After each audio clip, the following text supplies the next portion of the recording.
एक तुम्ही समजून घ्या की जे आज सरकारमध्ये नेते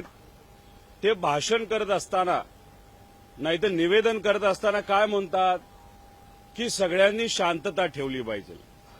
पण दुसऱ्या बाजूला त्यांच्याच पक्षाचे त्यांचे खास मंत्री अतिशय आक्रमक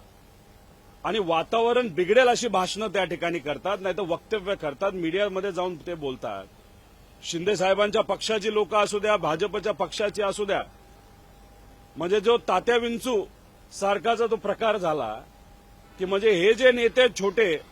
जे वातावरण गरम करतायत ते फक्त बाहुली आहे, पण त्या बाहुलीच्या मुखातून बोलणारं कोणतरी दुसरंच आहे सत्तेतलं असं आपलं तिथं म्हणावं लागेल. म्हणजे आज या महाराष्ट्रामध्ये आमचे शेतकरी अडचणीत आहेत, कष्टकरी अडचणीत आहेत, युवा अडचणीत आहेत, बेरोजगारी मोठ्या प्रमाणात वाढते,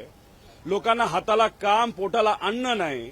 आत्महत्या मोठ्या प्रमाणात शिक्षकांपासून विद्यार्थ्यांच्या त्याच्याबरोबर युवांपासून शेतकऱ्यांच्या वाढत चाललेल्या आहेत. पण या सर्व गोष्टींकडे लक्ष जाऊ नये म्हणून मुद्दामून औरंगजेबचा विषय त्या ठिकाणी काढला जातो. माझं एकच मत आहे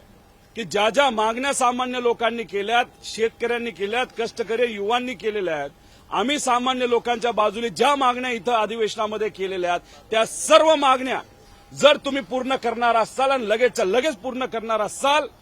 तर कुठलीही कबर असू द्या ती काढायला आम्ही सुद्धा त्या ठिकाणी पाठिंबा देऊ. पण सामान्य लोकांचे विषय जर सुटत असतील तर,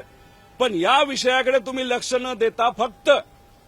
कुठंतरी तुमच्या विरोधात एक वातावरण सामान्य लोकांमध्ये होत आहे, शेतकरी आंदोलन करत आहेत म्हणून फक्त वातावरण आणि लक्ष विकेंद्रीकरण करण्यासाठी जर तुम्ही औरंगजेबचा मुद्दा तिथं बाहेर काढत असाल